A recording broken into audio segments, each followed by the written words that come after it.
Now, your Storm Track forecast first. Sponsored by Ed Bozarth's Chevrolet Buick GMC. Through the evening, temperatures have been cooling off rather steadily into the 40s and low 50s right now. A cool evening and a chilly night out ahead of us as temperatures continue to cool down through the low 40s, at times even some upper 30s for some. And then more clouds start rolling in tomorrow when the more widespread cloud cover arrives. A look at that coming up. KSNT News at 10 starts now. Now on KSNT News. Well, we are just minutes away from finding out the winning numbers in that record-breaking Mega Millions jackpot. We'll tell you how Kansas taxpayers are cashing in on the frenzy. Plus, how the city of Topeka plans to incentivize people to invest in at-risk neighborhoods. And we'll tell you what Topeka's Tiger Clubs are growing in. We'll tell you what has the zoo asking for your help there.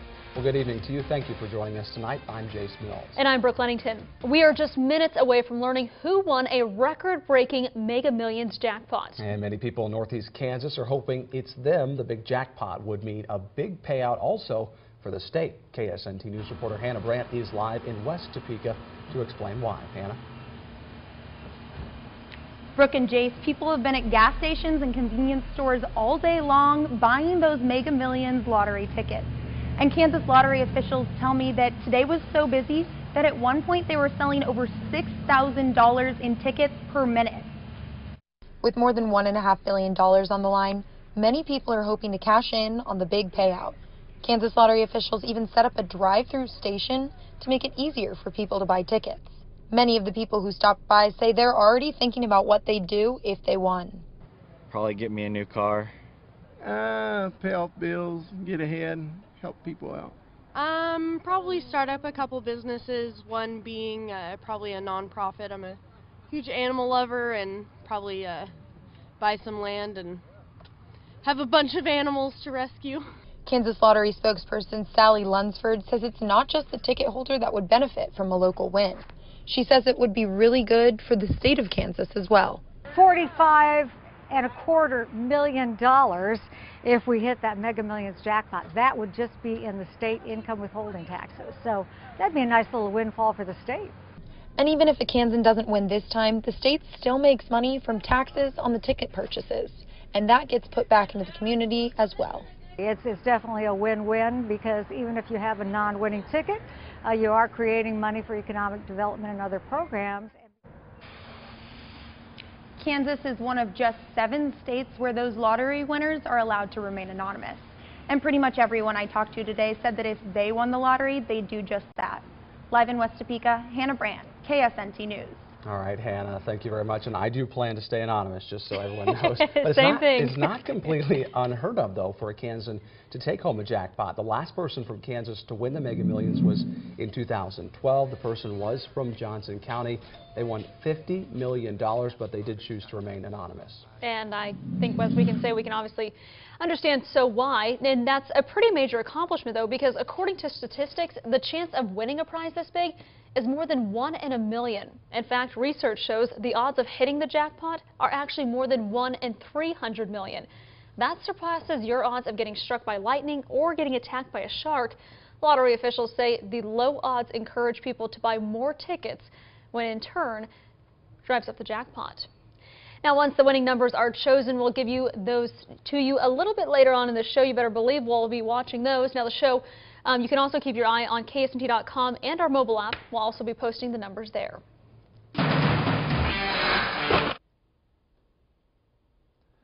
Good evening to you. We've got a mainly clear sky across the region. Those generally clear skies have allowed for temperatures to start to cool down rather steadily through the evening hours, falling a good 15 to 20 degrees. But there are some clouds out there. It's not that we are cloud free. We have just a few thin clouds, and we've seen these throughout the course of the evening hours. As the sun was setting just a little bit to add to the sunset out there, and mostly clear skies is what it appears to be as you step outside. And that's really allowed allowed for the temperatures to cool off rather quickly this evening. Already down to 46 at Marysville, Holton at 45, 49 at Emporia, still 51 in Manhattan. So definitely a cool start to the night as the winds have become light to calm. Where there is a breeze, it is out of an east direction. Those winds have been steadily getting lighter and lighter overall throughout the course of the evening, and that'll stay that way for a good part of the night. Light east winds to calm conditions. Clear east, partly cloudy west as we drop down to a low near 38 degrees. Then the winds turn more to a southeast direction during the course of the day tomorrow, picking up a little bit. Clouds will start to build in just a bit as well. We're still partly cloudy and mid-50s at lunchtime. Heavier cloud cover waits until later in the day before it starts to spread in. Talk more about what comes along with that added cloud cover for the middle of the week coming up. Well, 2 people are hurt after the motorcycle they were on collided with a deer. The Shawnee County Sheriff's Office says 46-year-old Ryan Holtis and 47-year-old Penny Holtis from Harveyville were going south on Southwest Douglas Road. Officials say several deer ran onto the road. They tried avoiding the deer but ended up hitting one of them. The bike then rolled over. The Holtises were transported to Stormont Vale, but they are expected to be okay. They were both wearing their helmets. The Sheriff's Office reminds you to be extra careful on the roads as more deer are out and about this time of the year in this mating season. Well, 2 other people are in the hospital after one of them drove into the middle of a roundabout. Topeka police say it happened at 6 and Wanamaker just after 7 tonight. Now here's a look at the scene moments after it happened tonight. Police say the driver hit the median and the impact then broke the car into 2 pieces. Officers say the injuries are not life-threatening, surprisingly, and they don't think that drugs or alcohol were involved. The roundabout was shut down, though, for about an hour after that crash. A woman is back in jail accused of the deaths of 3 family members of one local family. We were the first to report this morning on KSNT.com. 49-year-old Maria Perez Marquez from Omaha, Nebraska, was a no-show for her court appearance earlier this month, I should say. Now, U.S. Marshals found Perez Marquez in Nebraska this morning. She was involved in a crash where 3 members of the Euclid family from Sabetha were killed. It happened in November north of Holton. The family was returning from a state football championship game. Perez Marquez is charged with involuntary manslaughter, battery, and reckless driving. And 2 Topeka men are also in jail tonight after being accused of robbing several cars in another county. The Osage County Sheriff's Office says more than 25 burglaries happened in Scranton, Carbondale, and Overbrook. 19-year-old Trevette Alvarado and 21-year-old Aaron Griffith from Topeka are being charged with burglary, theft, and criminal damage charges. They are now in the Osage County Jail, and officials are still looking for another suspect. Well, several big-name retailers are being hit with a widespread recall, and some local stores want you to check your freezers. Millions of pounds of ready-to-eat salads and pre-made food items from McCain Foods, like the one you're seeing right now on your screen, are being recalled because of salmonella and listeria concerns. The food is being sold at places like Dillon's, Walmart, and Whole Foods. A spokeswoman for Dillon's here in Kansas says anyone who has purchased any of the food should return the foods for full refund. We do have a list of all the affected food on KSNT.com. Just click on this story on the homepage. And new at 10 tonight, Topeka City Council members say people who invest in Topeka's at-risk neighborhoods will continue to get tax breaks. Tonight, the council voted to renew the Topeka Neighborhood Revitalization Program. After a property owner fixes up a property, that property is then worth more and then taxed at a higher level. But with this program, the city allows the owners to keep the old tax rate before they made the improvements. Now, that applies to both residential and commercial properties. Some projects that have benefited from the program include the Walmart at 25th in California and the Capitol Plaza Hotel. The program was renewed for 3 years. And the Topeka Zoo says their new tiger cubs are growing steadily. On their Twitter page tonight, the zoo says at least 3 of the cubs have completely opened their eyes. One of them, just one eye. They're waiting on the other one. Each of the cubs also weighs more than 4 pounds. They say it could still be a couple of months before you can see them for yourself, but the zoo does need your help naming one of those cubs. Now, you can pick from one of the names on your screen there. There's 3 there, and then you can vote at the zoo through Saturday. Well, the Kansas Department of Revenue is trying to cut down on your wait times at the driver's license offices. Starting today, people between 21 and 50 who have had an eye exam in the last year can now renew their license online. Now, if you meet those qualifications, you can do that through the department's ICANN website or mobile app. If you want that real ID, though, you'll still have to go into the office, at least for now. The department says I hope to get that service going online soon. Now, starting next week, the driver's license offices will also be open on Mondays. Officials say they hope all of these new services will keep lines and wait times down. Well, Halloween isn't even here yet, but preparations for Christmas are already underway for local people in need. The United Way of Greater Topeka's Christmas Bureau application process got underway earlier today at the Johnston Community Center building. Low-income families and people who need help with a holiday gift and a meal are eligible to apply. Organizers say this program can really make a difference for those in need and, of course, for some holiday cheer. Well, it gives them the hope and know that they're going to have a brighter Christmas for their families. And the application center will be open again on Thursday from 10 in the morning until 7 at night. For a full list of the community center's hours and for details on how you can adopt a family, go to KSNT.com and click on this story. And as it gets colder, a local mobile food bank is asking for your help before they close up for the year. Randall Ministries, Harvesters, and Family of God Church held their monthly mobile food distribution today. Volunteers gave out around 20,000 pounds of fresh produce and other food to people in North Topeka. The need doesn't ever seem to diminish, and even we still just keep growing and growing. We're serving about 1,200 families a month now in totality. Unbelievable. Now they have more food distribution days before they stop for the winter. They'll pick back up, of course, in the spring, but just a wonderful thing they're doing. And like they mentioned, they just need some help. Yeah, it's great to see them out there doing that. Of course, that goes on every month, so people need to check that final one out there. Absolutely. Well, just 2 weeks from Election Day, a fight for Senate seats is heating up. Coming up, we'll tell you how Democrats say they're hoping to keep their seats in states won by the president. KU football is looking to get back on the winning track this weekend. Plus, K-State faces one of the best teams in the Big 12. I'll show you how the teams are approaching those games in sports. Well, by now, reality may be setting in that you're not winning a big jackpot. So here's something maybe that's a little bit more of a winning forecast for you over the next few days. Temperatures in the 60s tomorrow, cooling back into the 50s Thursday, but 60s as we head into the weekend as well. How long this nice weather will be with us coming up.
Now, your Storm Track weather with Chief Meteorologist Matt Miller.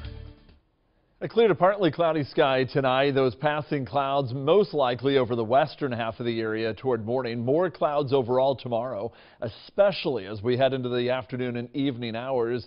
And that'll lead up to a chance for some rain, maybe a little bit Wednesday night, but a better chance for scattered rain on Thursday. And we'll clear out of that slowly on Friday, setting us up for a mild and mostly sunny weekend out ahead of us. Right now in Mayetta, quiet evening. The winds have died down to nearly calm conditions. Very little in the way of cloud cover around. Overall in Junction City, a very pleasant evening. Temperatures have cooled back to about 50 degrees in most spots, give or take a couple of degrees. A few thin clouds up overhead, but all in all, a mainly clear sky. Current temperature in Topeka is 48 at Billard Airport. The wind is now calm, and with a dew point in the low 40s, will easily fall back to that level, if not a couple of degrees farther, with another dew-covered grass setup for the morning. Temperatures may fall into the upper 30s. Otherwise, we'll see a very similar setup tomorrow to what we had today. We started off 2 degrees below average, ended up 2 degrees above average. Basically an average day for this time of year. Very comfortable. Always a beautiful month, and with the colors changing, the sunshine, the low humidity, an enjoyable time of year as well. 51 degrees at Manhattan, 49 for Emporia, 44 at Holton, and 46 in Marysville. Light east winds anywhere calm to about 5 to 7 miles per hour over the southern and portions of the western counties. With the very light wind and the mainly clear sky, should be another chilly start to the day tomorrow. The clouds well to the west and southwest, rain over good portion of central and southern Texas, west Texas, out into New Mexico as well. That's really the portion of the system that we've been watching as it lifts off to the northeast. That'll be impacting our area over the next couple of days. Now tonight, the cloud cover stays away for the early part of the night, but starts to creep into some of the western counties by early tomorrow. A clear to partly cloudy sky. Partly cloudy overall tomorrow, but with increased cloud cover, the end of the day may be mostly cloudy, especially into the night. By early morning, anywhere from about 4 a.m. to 8 a.m., some scattered rain showers start moving in on Thursday. That'll push on to the north and east, and we don't see much out of this. Maybe a few hundredths of an inch of rain. A few lucky spots may get a tenth of an inch. It's not a lot of rain, but it's just a little scattering of rain on Thursday that will certainly hold temperatures down. But we'll start to see breaks in those clouds as we head into Friday. So tonight, with a clear sky east and a little bit more cloud cover to the west, we drop down to 38 degrees. That clear to partly cloudy sky back up tomorrow to a high temperature topping out at 64. Then with the clouds and rain showers around on Thursday, we hold temperatures into the 50s, a high of 56. Slow clearing on Friday at 63, and then a partly cloudy sky over the weekend into next week with highs in the low to mid 60s and overnight lows fairly consistently near 40 degrees about every morning. So very comfortable range of temperatures in the days ahead. Well, a beautiful day from Russell Dilley taken near Manhattan, from that beautiful fall afternoon weather to a nice evening as well from James Meeker taken at St. George. A gorgeous view of the sky as well. This one at a little north of Topeka. This was actually yesterday's. Again, we've had just some beautiful sunsets. Another nice one this evening, though, from Nancy Johnson at Pomona Lake. Again, the nice full moon over as well from Belinda Bright at Meriden. So we've had day after day of these gorgeous sunsets, the nice full moon, bright night out there, quiet, clear, calm conditions. Cloud cover does come in just for a day, though, and after that we're cleared back out. We've got a really nice weekend ahead. So at least in that respect, everybody's a winner. Everybody's a winner. On that respect. I want to get to the numbers that everyone cares about. So pull out your tickets right now if you haven't. That was great, Matt, but here's what we really want to talk about. If you have got those tickets, pull them out right now, because here are the winning numbers. It's 5, 28, 62, 65. Brooke's checking hers right now. 70 with a mega ball of 5. So again, they're on your screen. Congratulations to the winner, assuming there is one tonight. Nobody is going to pick the mega ball 5, and 5 isn't a number, nothing. Nobody's doing that. Well, maybe the computer. If you do a quick pick one, it might have drawn it for you. Well, I can tell you this. I'm going to be here tomorrow because of this. And we'll be back right after this break with more.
Well, election night is 2 weeks away from today, and tonight we're taking a look at that Senate map to see which seats are most likely to flip. And as KSNT News Washington correspondent Alexandra Limon reports, it could be difficult for Democrats to gain control of the upper chamber.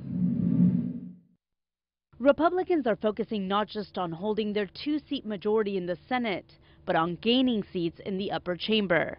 10 Democratic senators are fighting to keep their seats in states President Trump won. North Dakota's Heidi Heitkamp may be the most vulnerable. I think that there is a possibility of also flipping in Indiana, in Missouri, and Montana. Jenny Beth Martin of the Tea Party Patriots Citizens Fund says conservatives and moderate Republicans are motivated to fill federal courts with conservative judges.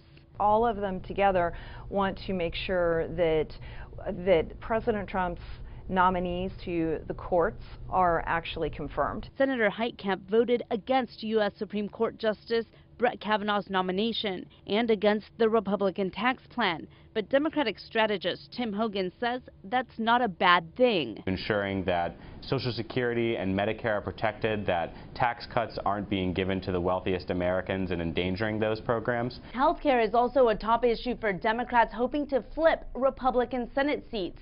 Nevada Senator Dean Heller may be the Republican incumbent who's most likely to lose. He put his name on a bill to take health care away from millions of Americans, thousands of Nevadans. I don't know how you campaign on that. In Texas, the Senate race is so close, President Trump had to campaign for his former foe, Republican Ted Cruz. In Washington, Alexandra Limon.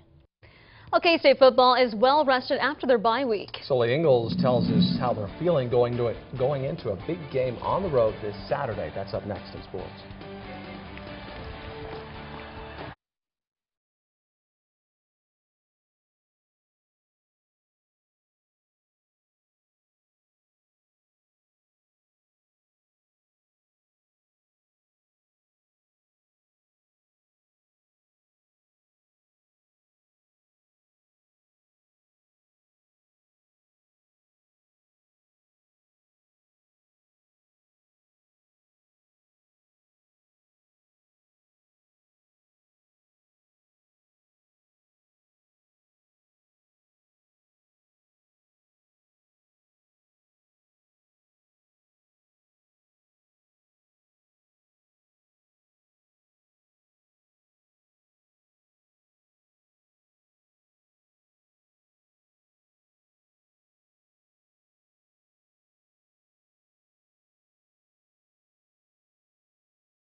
K-State football is coming off their bye week and their first Big 12 win of the season, but this Saturday they have one of the biggest challenges they'll face all year.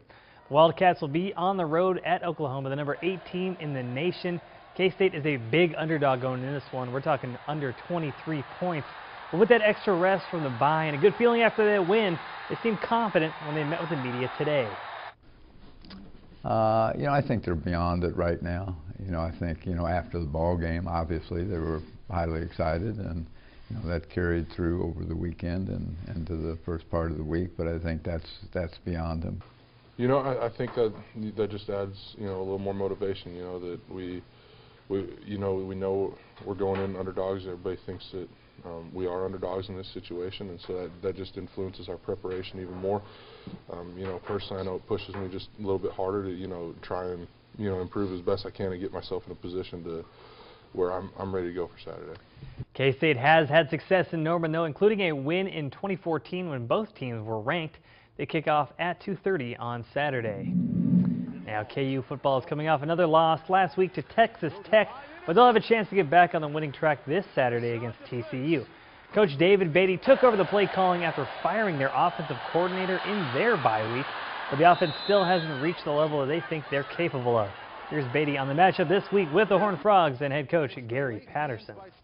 Coach Patterson, I can't say enough about him. He's going to find a way now. So he's one of them guys that, man, it just seems like, things could be going crazy around him, and he finds a way to settle it down. So we definitely know we got to get ourselves ready to go this weekend. There's a couple of guys that aren't going to be playing for them, and that the only advantage we have is that we know they're not playing. And here's a World Series update for you. It's been quite the start to this Red Sox and Dodgers matchup. As I was walking in the studio, it was 5-4, but the Red Sox were threatening there in the bottom of the 8th. They're still currently leading as far as I know.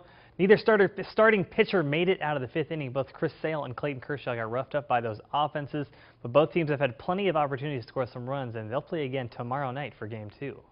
And it's hard to believe we're almost into basketball season. You're talking about, obviously, baseball and football, but close to basketball season. You talked about some of those rankings yesterday. Exactly, yeah. K-State. Exactly, KU should dominate. They should K-State. KU should both be fun, I think. Actually, KU is playing Emporion on Thursday, which is a lot of fun, I think, for those schools. They play Washburn as well later on down the line, so it's great to get those, the exhibition games. Get everyone in Allen Fieldhouse. It's a special occasion in there. Yeah. Well, when in doubt, it just seems like number 5 is the lucky number of the night. So that's the one to go for. When we come back, we'll have more from KSNT Storm Track Chief Meteorologist Matt Miller. He's got a final check at your forecast.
It's still not known if there is a winner tonight. I think we know. I haven't had a chance to check my ticket. We know. I'm letting the folks know, though, too. We don't know if there is a winner yet. Yeah, so. We're hoping for in Kansas. Hopefully so. That'd be good. And again, think of us when that happens. Temperatures tonight falling back down to about 38 degrees, mostly clear. 64 tomorrow. Increasing clouds by late in the day, becoming cloudy toward the evening. Slight chance for rain overnight. Better chance for some scattered showers on Thursday. And the best chance will be the farther west you head. As we go through the day, the rain will push to the east and kind of break up a little bit more. But it will be a cooler day Thursday. We clear out in time for a very nice weekend with sunshine and low to mid 60s. But if you did match a few numbers, you could still be a winner. Yeah. You check your tickets? I did. No luck. Oh, well, guess it's just me. Have a good one. We'll try it.